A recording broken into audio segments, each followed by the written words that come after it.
this online program, Stereochemistry Selectivity. On completion of this module, you will learn to explain stereospecific reaction, stereoselective reaction, regioselective reaction, chemoselective reaction, enantioselective reaction, diastereoselective reaction, syn and anti-elimination, syn and anti-addition. I welcome you all for the program.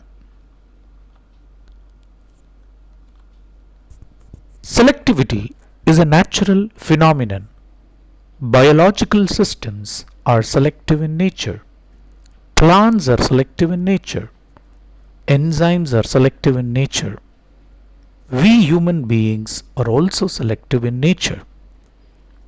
We may be specific certain times, but most of the times we are selective.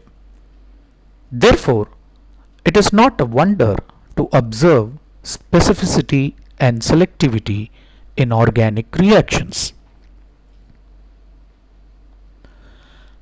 The science of today is the technology of tomorrow, says Edward Teller. The science that we learn today is going to be transformed into a new technology, and it is going to help the human race.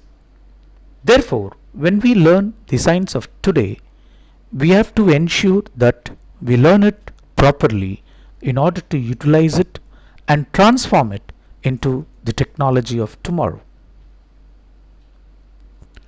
Many of the transformations in organic chemistry have the potential to create multiple products, namely isomers, from a single starting material.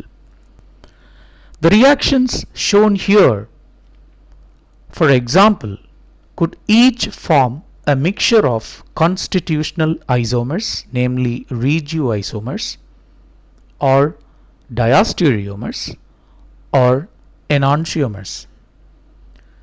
The potential of these reactions to produce multiple products is both a curse and an opportunity. It's a curse in that we have the potential to create multiple products, each of which have to be separated from each other, which will create more problems in terms of purity of the products and also the usage of chemicals, which has a major impact on the environment. But it is an opportunity in that if we can develop reactions that can yield one isomer over the other and vice versa, we have a very useful tool. We can start with a simple starting material like an alkyne and transform it into several complex products through a series of selective reactions. That's extremely powerful, isn't it? Here comes the part of organic chemistry terminology that can baffle people up. We can have selective reactions.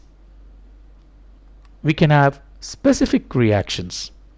Selective means mostly or almost all. Specific means all. Selective implies that there are factors which favor one product over the other, while specific is usually a sign that there is something inherent to the mechanism that leads to only one product. It might sound like semantics, but there is some disagreement on where to draw the line for selective. For instance, if there is a reaction that gives you 99:1 ratio,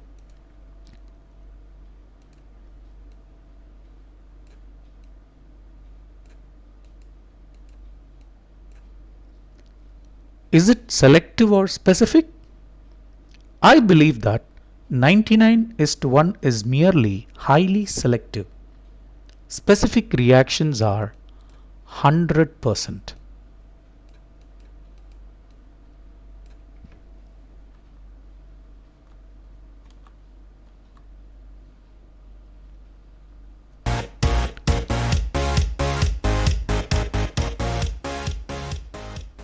Let us move on to our first type, stereospecific reaction. Now, what is a stereospecific reaction? A reaction in which the stereochemistry of the reactant completely determines the stereochemistry of the product without any other option is known as a stereospecific reaction.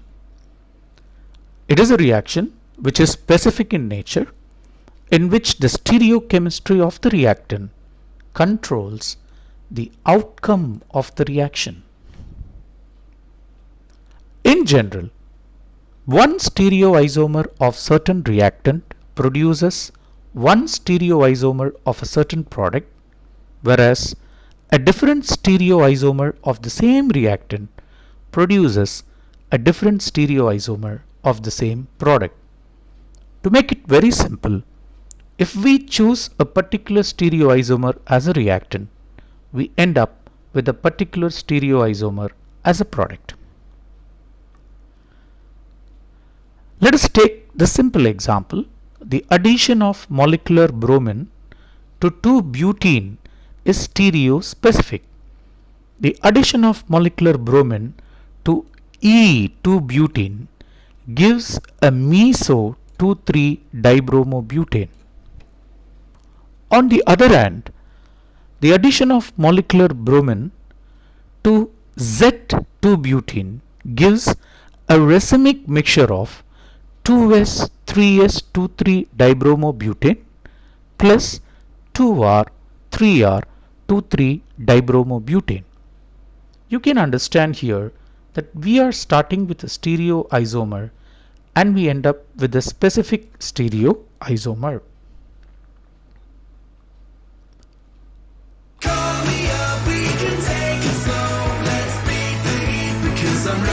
A stereospecific reaction is the one which, when carried out with stereoisomeric starting materials, gives a product from one reactant, that is a stereoisomer of the product, from the other. Stereospecific relates to the mechanism of a reaction. The best known example being the SN2 reaction,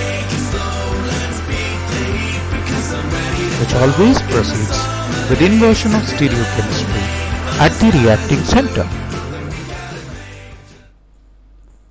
One of the best example for a stereospecific reaction is our SN2 reaction, where if we start with one particular stereoisomer, we end up with the other stereoisomer.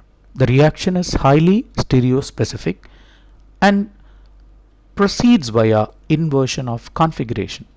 So if we take an R isomer as the reactant, we end up with an S isomer as a product. If we take an S isomer as a reactant, we end up with an R isomer as a product.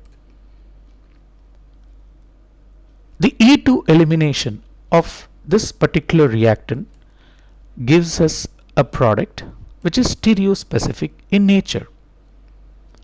So if we carry out this reaction, we end up with two isomers where the starting material, the reactants, are two different stereoisomers, and the reaction is always via anti-periplanar transition state.